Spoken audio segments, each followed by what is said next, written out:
काशी बौद्धिक जनों की नगरी है। आज जब हम आर्थिक प्रगति की बात कर रहे हैं तो मैं आपका ध्यान वैश्विक हालातों पर भी ले जाना चाहता हूं। आज दुनिया की अर्थव्यवस्था कई आशंकाओं से गुजर रही है। अस्थिरता का माहौल है। ऐसे में दुनिया के देश अपने अपने हितों पर फोकस कर रहे हैं। अपने अपने देश के हितों पर ध्यान केंद्रित कर रहे हैं। भारत भी दुनिया की तीसरी सबसे बड़ी अर्थव्यवस्था बनने जा रहा है।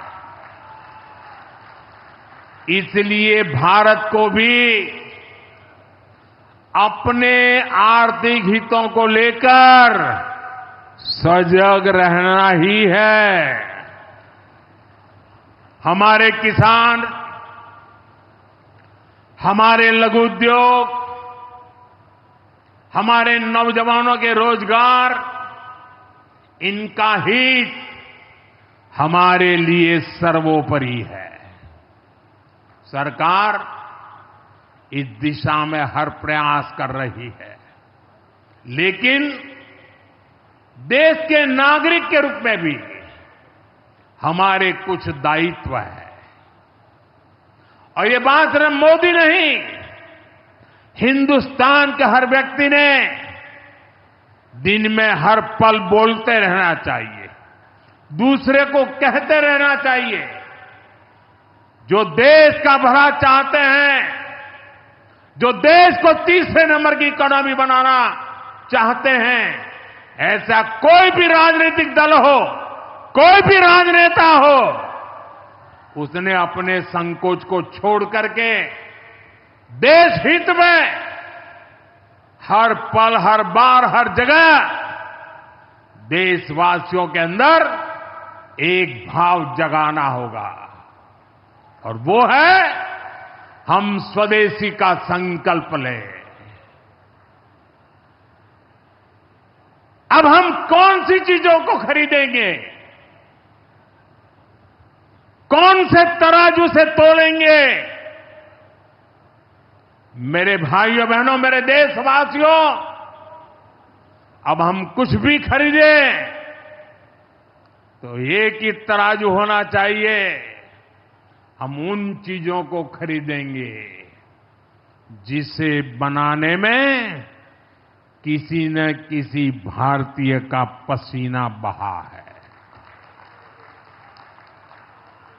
और जो चीज भारत के लोगों द्वारा बनी है, भारत के लोगों के कौशल्य से बनी है, भारत के लोगों के पसीने से बनी है, हमारे लिए बहुत स्वदेशी है।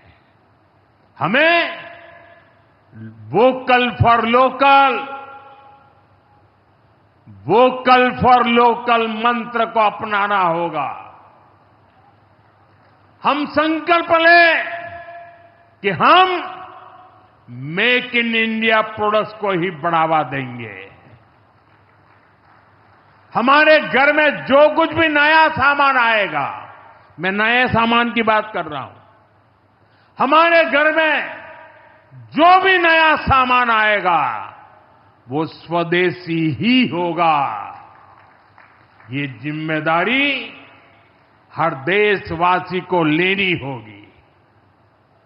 और मैं आज मेरे व्यापार जगत के भाई बहनों से विशेष आग्रह करना चाहता हूं। मैं मेरे दुकानदार भाई बहनों से आग्रह करना चाहता हूं, जब दुनिया इस प्रकार से अस्थिरता के माहौल से गुजर रही है, तब हम भी, चाहे व्यापार हो, छोटी दुकान हो, कारोबार करते हो, अब हम हमारे यहां से सिर्फ और सिर्फ स्वदेशी माल ही बेचेंगे। साथियों, ये स्वदेशी माल बेचने का संकल्प भी देश की सच्ची सेवा होगा। आने वाले महीने त्योहारों के महीने हैं। दिवाली आएगी, बाद में शादियों के समय आएगा। हर पल अब स्वदेशी ही खरीदेंगे। मैंने जब देशवासियों को कहा था मेड इन इंडिया, अब विदेशों में जाकर के शादियां कर करके देश का धन मत लुटाओ। और मुझे खुशी है, कई नौजवान मुझे चिट्ठी लिखते थे कि हमारा परिवार तो विदेश में शादी करना तय किया था, लेकिन आपकी बात सुनकर के अब हमने वहां का सारा कैंसिल कर दिया। थोड़ा खर्चा भी हो गया, लेकिन अब हम भारत में ही शादी करेंगे। हमारे यहां भी बहुत अच्छे स्थान है जहां शादी ब्याह हो सकता है। हर बात में स्वदेशी का भाव आने वाले दिनों में हमारा भविष्य तय करने वाला है दोस्तों। और ये महात्मा गांधी को भी बड़ी श्रद्धांजलि होगी। साथियों, सबके प्रयास से ही विकसित भारत का सपना पूरा होगा।